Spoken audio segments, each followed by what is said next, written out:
Donald Trump's political fate is in graver danger than at any other point in his presidency, as support for his impeachment is swelling among the American public, and support among Senate Republicans who would serve as jurors if the House votes to impeach him faces its most serious stress test yet. Donald Trump under fire for greenlighting a Turkish military operation that has already resulted in the U.S. military cutting and running on our closest allies in the fight against ISIS.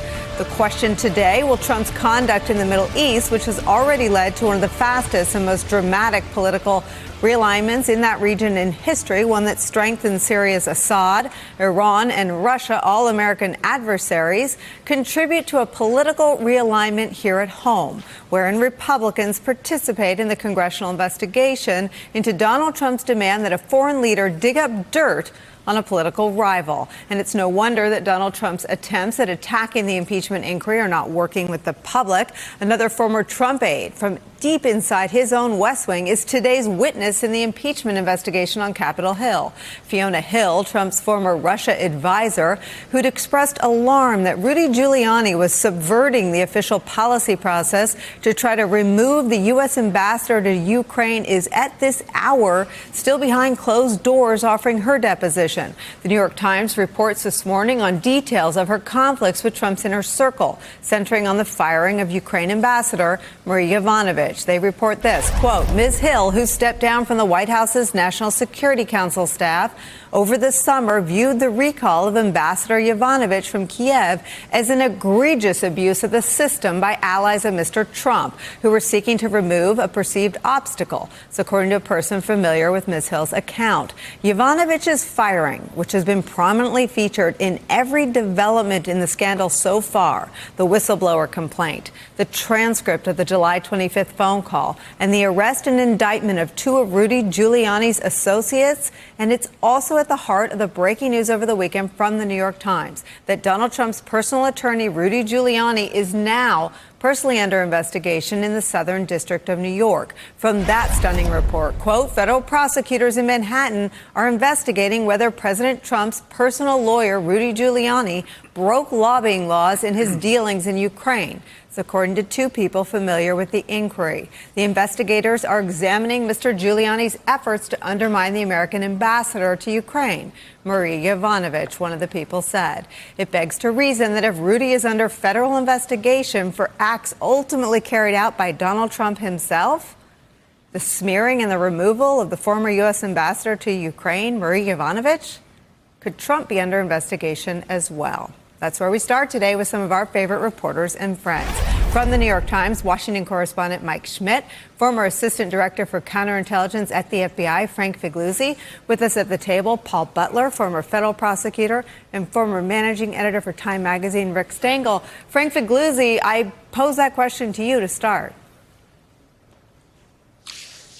Well, it's clear through the indictment out of Southern District of New York that there are persons known and unknown. When you hear persons known, that means that the government knows there's other individuals and that they're likely under investigation.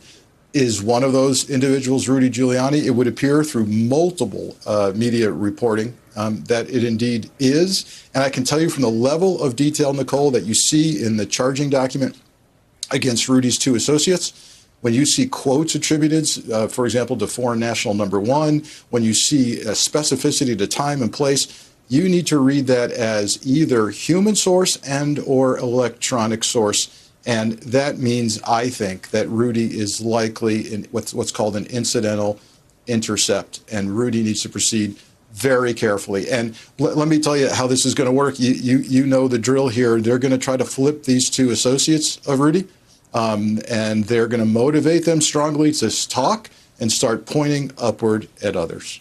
Paul Butler, what Frank is saying is certainly Mike Schmidt's reporting Friday night that there's now an investigation at the Southern District of New York, which has already found Donald Trump to be an unindicted co-conspirator in an illegal campaign finance scheme. It would appear that Donald Trump carried out the actions that Rudy Giuliani is being investigated for having taken foreign money to have done. So could Donald Trump again find himself an unindicted co-conspirator?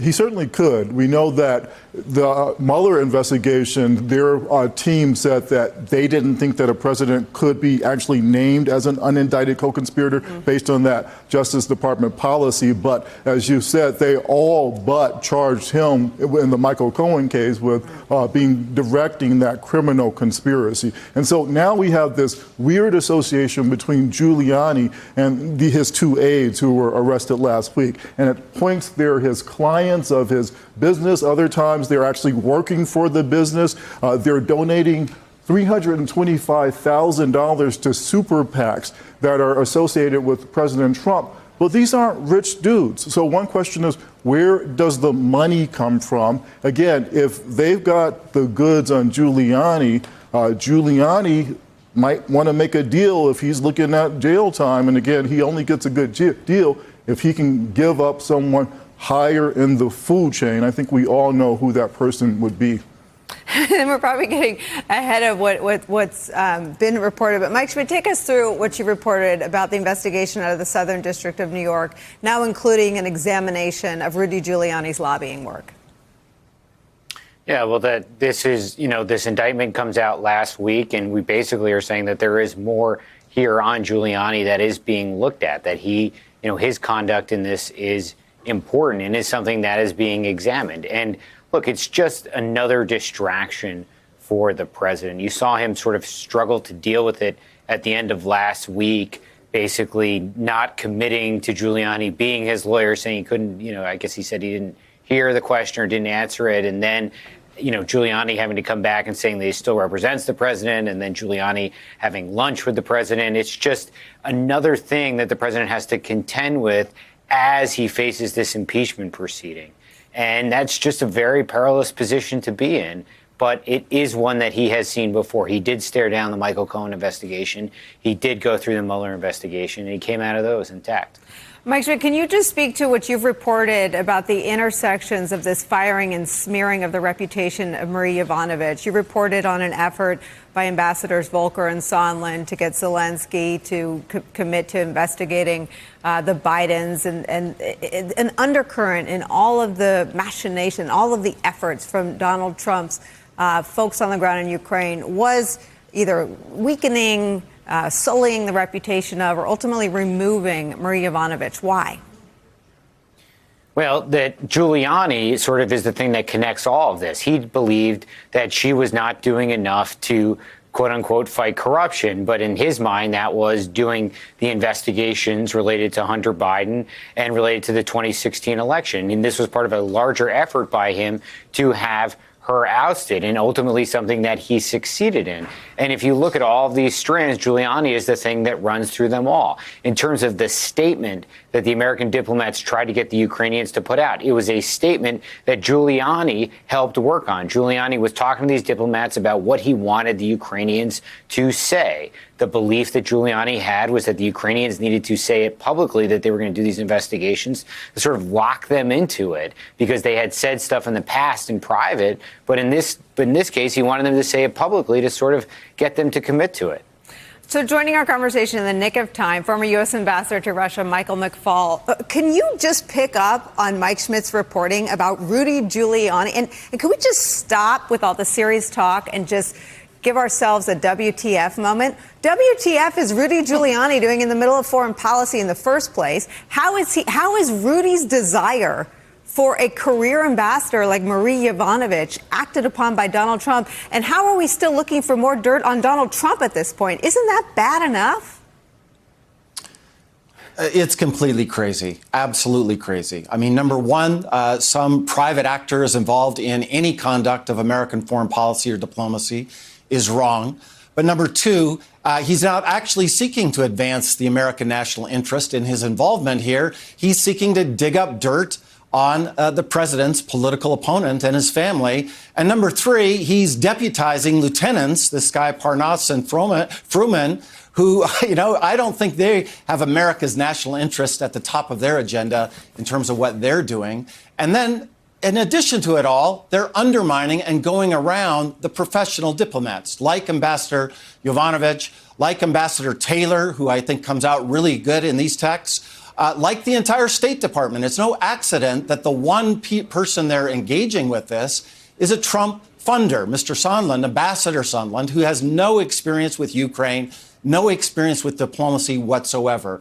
It's a real tragedy about American foreign policy. But Ambassador McFaul, are you heartened by the fact that the American public sees it that way? I mean, one of the, and I think Mike Schmidt said on the show, one of the problems after the Mueller report came out is there were no witnesses to bring sort of the episode or the story to life. We have a parade of witnesses, even though the Trump administration didn't want them there. We now have another Fiona Hill, and you can explain to our viewers who she is. There are a parade of people who worked inside the executive branch of the Trump administration heading to Capitol Hill to basically tell different variations of the story you just explained. That's right. And let's just always remember the basic facts are all in the partial transcript and the text messages between the diplomats and the Ukrainian official that we got last week. It's all clear as day. You don't have to believe me. You don't have to believe any other guests. And you don't need any whistleblowers at this point in time, by the way. And all of these people, including Fiona Hill, who's testifying today, I'm sure are just confirming the facts that we already know. And to underscore who Fiona is, somebody I've known for a couple of decades, she worked longer than almost anybody at the White House as President Trump's chief advisor for Europe and Russia. So believe me, she knows a lot if she chooses to talk about it today. Rick Stengel, you worked at the highest levels of the State Department. There's some exquisite irony in the fact that Donald Trump waged a war against Jim Comey and Andy McCabe and law enforcement officials, and it may be some of the least political. I think Fiona Hill's British, but maybe some of the least political people from inside the U.S. government, diplomats, who bring him down and result in get him impeached. Yes, I mean, there are lots of ironies here. I mean, beginning with the idea that Trump doesn't even understand what an ambassador is. He thinks the ambassador represents him. He thinks the ambassador is meant to defend him, not the Constitution, the oath. And attack his opponents. I mean, I take it beyond defending him. And by the way, when the Ambassador Yovanovitch didn't do that, he then brought in an outsider. By the way, the other irony, Ambassador Sondland, who is ambassador to the EU, this all started when Yanukovych, the president of Ukraine, the protest started because he wanted to move away from the EU. Ukraine is not even in the EU. I mean, it's just kind of fantastic. And then if you look at these two knuckleheads, I believe that's the legal term for the guys that are invited. Rudy's partners? There's a terrific, the New York Times story. It also shows how Trump world operates. No vetting. They don't even open the Google machine and look at who these guys are. They pay cash on the head, and it's like, that's fine to have them. And the only ability they have is blind loyalty. That is the kind of recipe for being part of Trump world and the White House. Mike Schmidt, do you have any reporting about the strategy? I mean, if the strategy at the beginning of last week was to keep people from inside the executive branch from testifying, it seems to have failed miserably or fantastically, depending on your perspective. Yeah.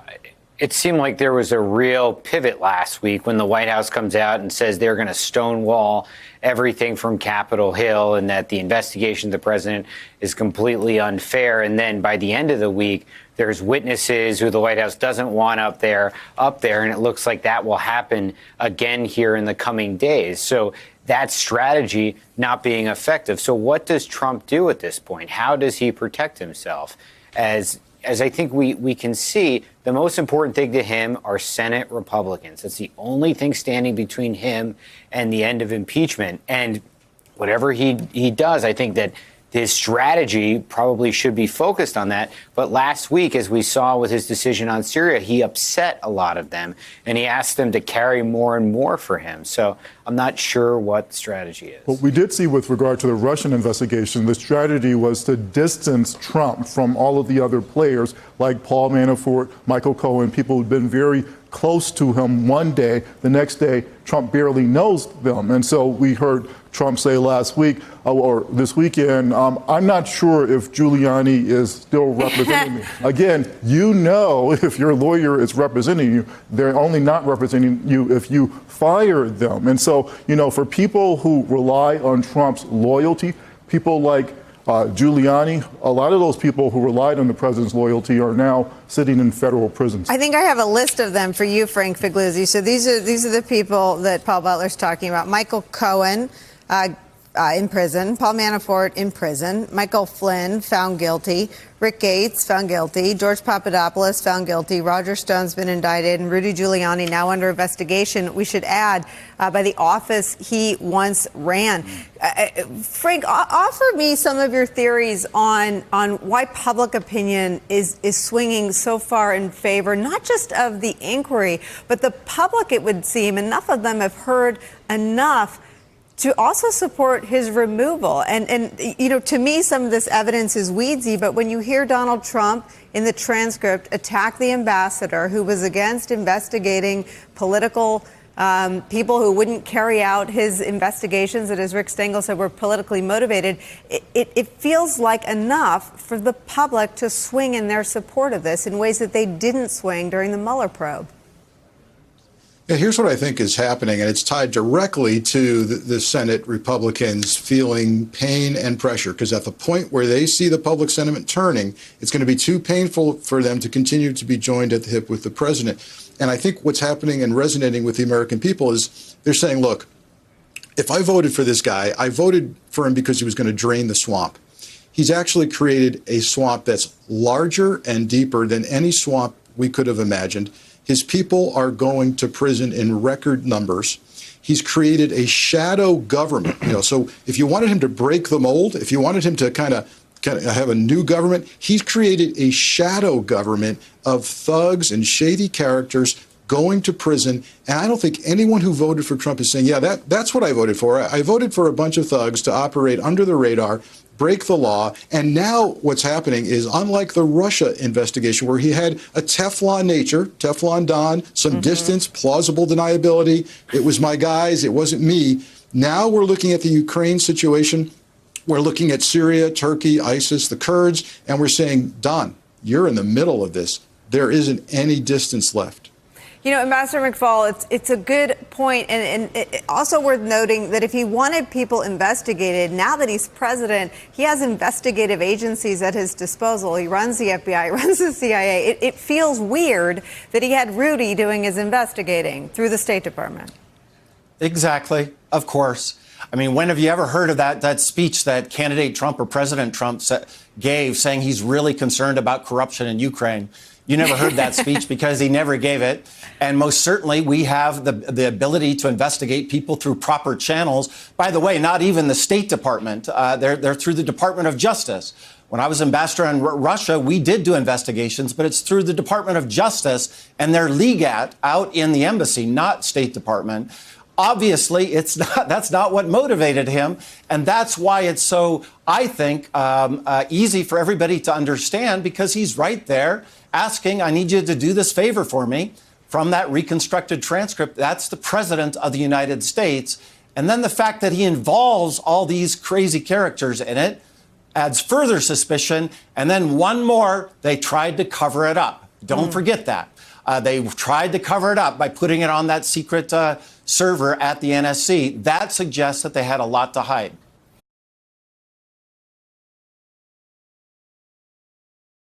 Hey there, I'm Chris Hayes from MSNBC. Thanks for watching MSNBC on YouTube. If you want to keep up to date with the videos we're putting out, you can click subscribe just below me, or click over on this list to see lots of other great videos.